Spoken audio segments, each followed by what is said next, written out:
we have to discuss 8085 programming model. Basically, programming model means that the information that is needed to write the programs for a particular processor. Okay, so in this particular model, we will discuss all the different types of registers that are present in the 8085 microprocessor and what are the different components there in the 8085 architecture. Okay, so I will make a simple diagram here which shows the complete structure of microprocessor 8085. So our 8085 microprocessor or any other microprocessor has three important components. One is the ALU, another is the control unit, and then we have registers, which we call a register file registers. Okay. The function of ALU is to perform arithmetic and logical operations. The function of control unit is to control the operations performed by an ALU. And registers, these are temporary memory locations.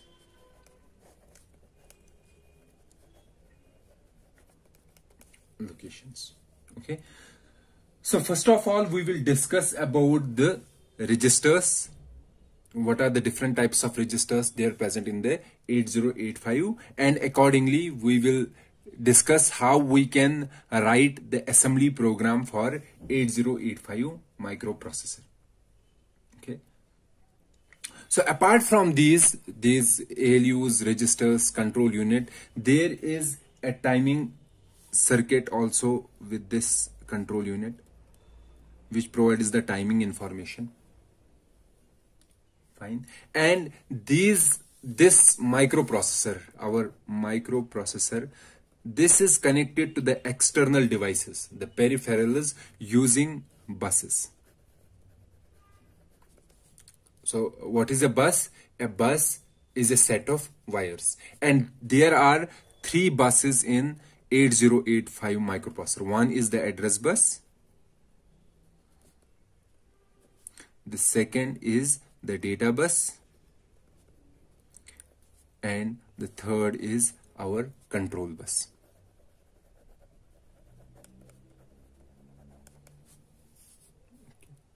Address bus is a bus that is required to carry addresses. So what kind of addresses? For example, this microprocessor has to communicate with the memory. Okay, so we have an external memory in microprocessor 8085, and to communicate with this memory, the microprocessor sends an address to the memory. Okay, and from that particular address, we will get the data. And in 8085 microprocessor, this microprocessor is generating 16-bit addresses. Okay, and it is a byte addressable memory. So that means 16 bits can easily address 2 raised power 16 locations. Or we say the size of memory is 2 raised power 16 bytes. And that is equal to 64 kilobytes. So the maximum memory that is supported by 8085 microprocessor is 64 kilobytes. And for communicating with this memory, the microprocessor uses the address bus to send an address to the memory. And since the address is of 16 bits, so this address is 16-bit wide. Or we can say there are 16 address lines in the address bus, or in other words, 16 wires in address bus. Then we have a data bus. Data bus, as the name itself suggests, that it carries data. And we know that 8085 microprocessor is an 8-bit processor. 8-bit processor means that it can process 8 bits at a time, or it can send and receive data in chunks of 8 bits. So the data bus will be of 8 wires or 8-bit wide. Then we have a control bus. A control bus is the set of wires that are used to carry control signals. Control signals. So what kind of control signal does it carry? For example, if microprocessor has to, when a microprocessor is sending an address to a memory, it will also send a signal. For example, whether it want to read or it want to write. So this read and write are control signals and they are sent through a control bus. Okay, so these are the 3 buses which are there in microprocessor 8085. Please keep in mind that this address bus is unidirectional. Unidirectional means that the data is flowing in only one direction, and that is from processor to memory. And data bus, this is bidirectional. Bidirectional means the data can flow out from the processor, or we can send the data from some external device to the processor. And control signals, they are also, control bus is also unidirectional. And control signals are generated by a control unit. Okay. So this is how microprocessor communicates with the devices that are attached to the microprocessor, for example input output devices or memory. So using address bus, data bus and control bus. And also inside itself also we have a data bus that is used to communicate the data from ALU to the registers. So let's focus about the registers. Okay, so what are the different types of registers that are present in 8085 microprocessor?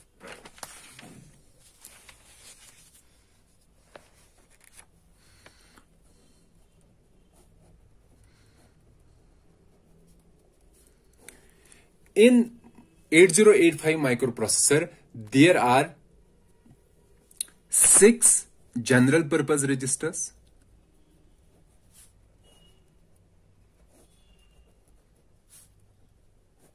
general purpose means that these registers can be easily used by a programmer for programming the microprocessor, for writing a program for the microprocessor. These 6 registers are exposed to the programmer. Okay, and these 6 general purpose registers are named as B, C, D, E, H and L. And each such register is of 8 bits. So each such register is 8 bits wide. Or we can say each such register can store 8 bits. Not only this, we can combine these registers. For example, these registers B and C can be combined to form a register pair BC. Likewise, D and E can be combined to form another register pair called DE. And H and L can be combined to form a register pair HL. And this register pair can store 16 bits. So there is a possibility that we can use these registers either alone. For example, B can be used alone, C can be used alone. However, if we have to store a 16-bit number, then in that specific scenario, we can use these 2 registers as a pair, and this pair can be used to store 16-bit numbers. But please keep this in mind that B can only be combined with C. It cannot combine it with any other data type. So only these 3 pairs are possible in the microprocessor 8085. Okay, so these are the 6 general purpose registers. Apart from these 6 general purpose registers, we have another register which is called the accumulator.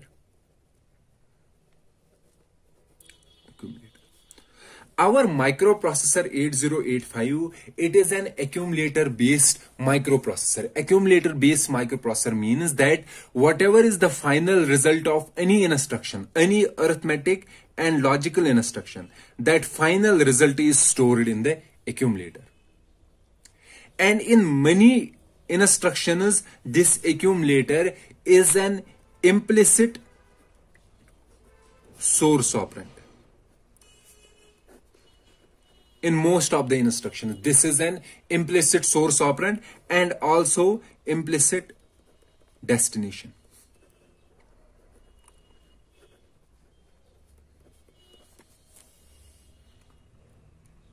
Okay, so accumulator is a special type of 8-bit register and it is denoted by A.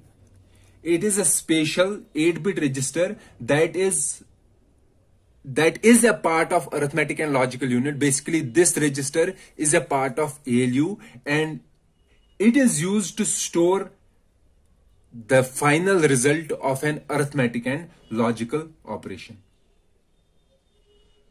Okay, so, and as I said that in most of the instructions, 8085 assembly instructions, this is an implicit source operand and an implicit destination. Okay, for example, I am writing an instruction here, add B. And we know that for any instruction, we need a destination register in which we have to store the final result, and we need source registers. Source registers means on which we have to perform the operation. For example, in this particular instruction, destination is by default A, accumulator. It is implicit destination for this particular instruction. Okay, and the source operands are, one source is B, another implicit source is A. So these are the two source operands. So source means that this instruction has to add the contents of B to the contents of A and store the final result in A. Okay, so this is about the accumulator. So accumulator is a special type of register that is present inside the ALU, arithmetic logical unit, and the functionality of accumulator is to store the final result of an arithmetic and logical operation. So this is the second type of register that is present in 8085 microprocessor. Then we have another register which is called flags, a flag register. Basically, flag register is also 8 bits. So it is an 8-bit register, for example, here.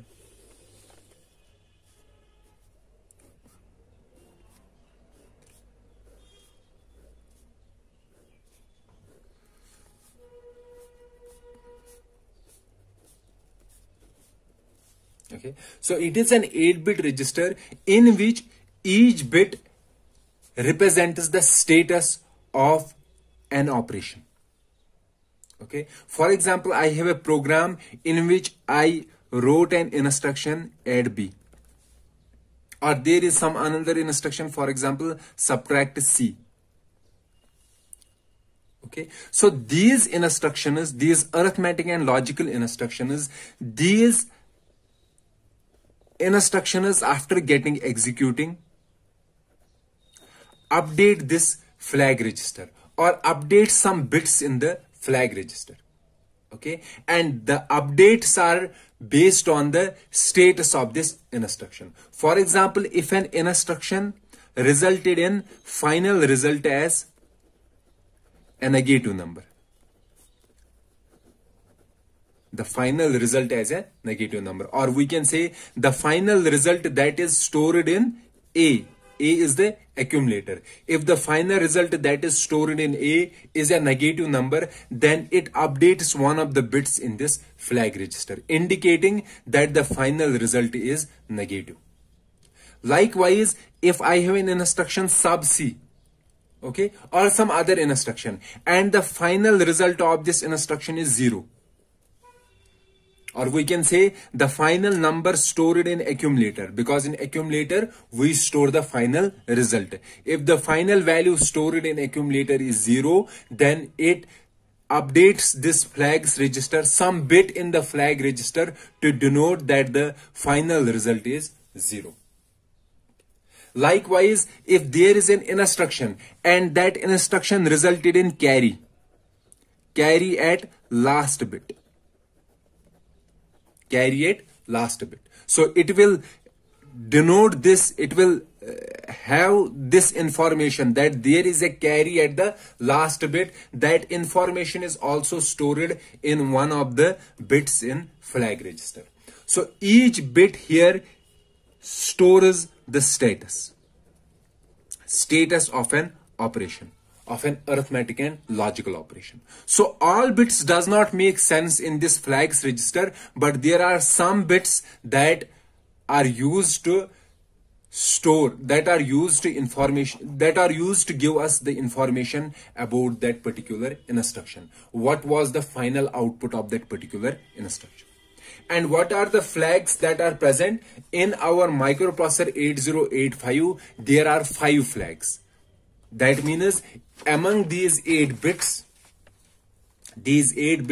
only 5 bits are used.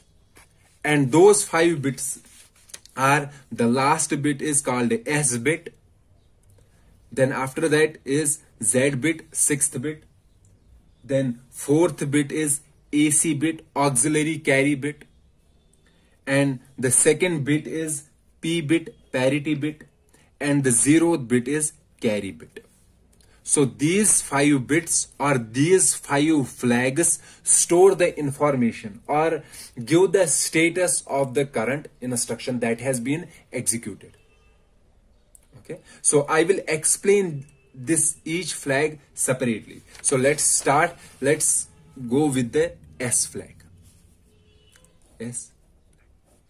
So for every flag or every bit in the flags register, there are 2 possible values. It may be either 1 or 0. 1 is called set and 0 is called reset. So S flag is set if the result of an instruction or the final value stored in the accumulator is negative. Okay, for example, if A is 0 and B is 3, now I am writing an instruction sub B. That means subtract B from A and store the final result in A. What will be the final output? The final output will be -3, or we can say the final output is a negative number. And this status is stored in this S flag. So it will keep this bit as 1. It will update this bit as 1. So in the flags register, in this particular flags register, after executing this instruction, sub B, it will update this bit, this S bit, and it will set this bit. Set means it will keep this 1. Okay, so S flag is used to denote what was the sign of the final output, final result. Then after that we have another flag called Z flag, and this is called 0 flag. And this bit is set if result is 0. Okay, if final result is 0. And it is reset. Reset means the value is 0 if the result is non-zero. Okay, for example, if I have an instruction, let's say A is equal to 0 and B is also 0. Okay, and I am doing add B. Add the contents of B to A accumulator and store the result in accumulator. So what will be the final result of this instruction, output of this instruction? A equal to 0. So the final result is 0. So this particular instruction will set the 0 flag in the flags register. Then after 0 flag, we have AC flag. This is called a auxiliary carry flag. And auxiliary carry flag is set if there is a carry from third bit. Carry from third bit. What do we mean by third bit? For example, as I said that in 8085 microprocessor, every number is of 8 bits or every register is of 8 bits. So let's say this is one register. Okay, let's say this is B. And I have to add this register to accumulator. And in accumulator, we have the following stored 00001000.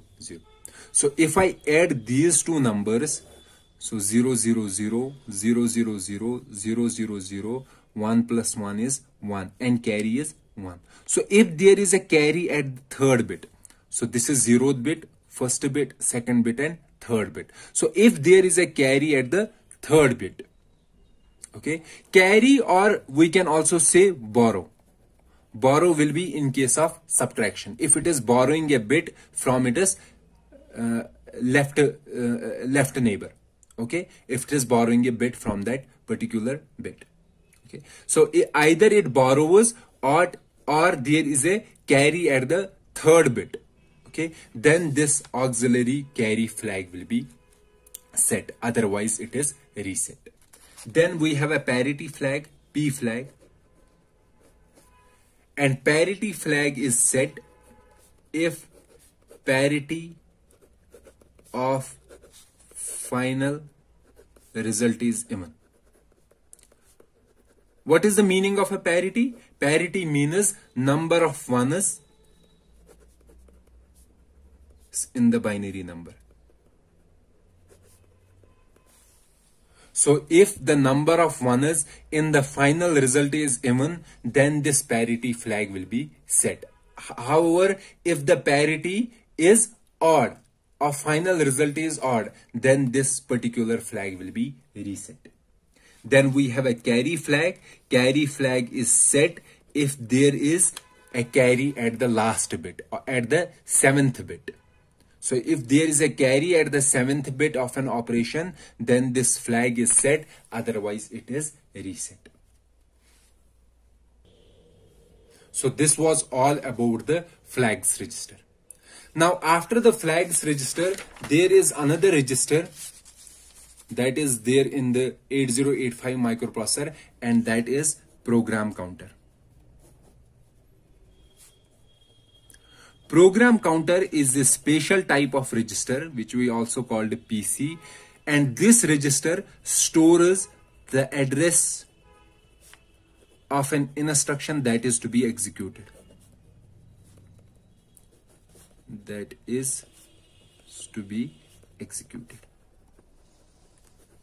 So since we know that for that every program is stored in a memory. So we have a memory and our program will be stored in this memory.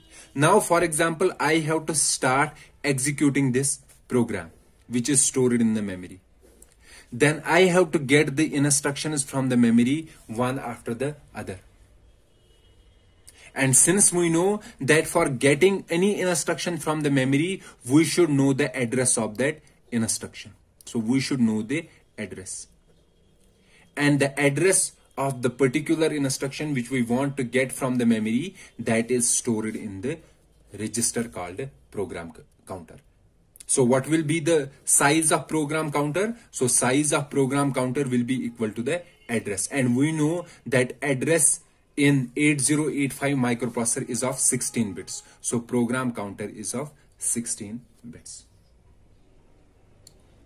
After the program counter, we have another register which we called a stack pointer.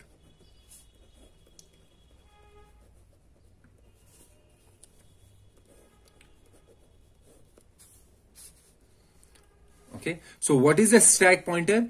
In our memory, read-write memory, so there is one portion in the memory which is kept reserved for the program, and that particular memory is called a stack. Okay, the program during the execution stores some of its temporary data on the stack, and during the operation itself it can use the contents that are stored in the stack. And to point to the stack, we need a memory pointer so that we can access the stack.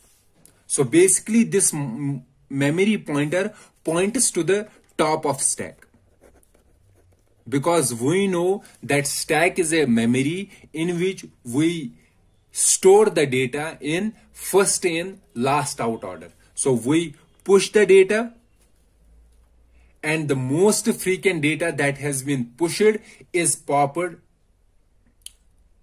The most recent data that has been pushed on the stack will be the first data that will be popped from that particular stack. And we always need the location of the top of stack. So we need a memory address that, or we need a memory pointer that points to the top of stack, or that stores, we need a memory pointer that stores the address of top of stack. This address of top of stack is stored in a special type of register which we called a stack pointer. And since we know that address is of 16 bits, so this stack pointer register is of 16 bits. Okay. And what is the functionality of stack pointer? It points to the top of stack. So we have to discuss about the usage of stacks when we program the 8085 microprocessor during the function calls and the returns from the function calls. We will have to use this stack pointer. So the complete usage of stack pointer will be discussed in that particular chapter. Okay. So this was all about the programming model of 8085 microprocessor. So as I said, there is an ALU, there is a control unit, and there are registers, and there are six general purpose registers: B, C, D, E, and HL, and there is a special type of register called accumulator. We have flags that store the status of the instruction, what was the final output of an instruction, and we have program counter that stores the memory address, that stores the address of an instruction that is to be executed, and we have stack pointer that points to the top of stack.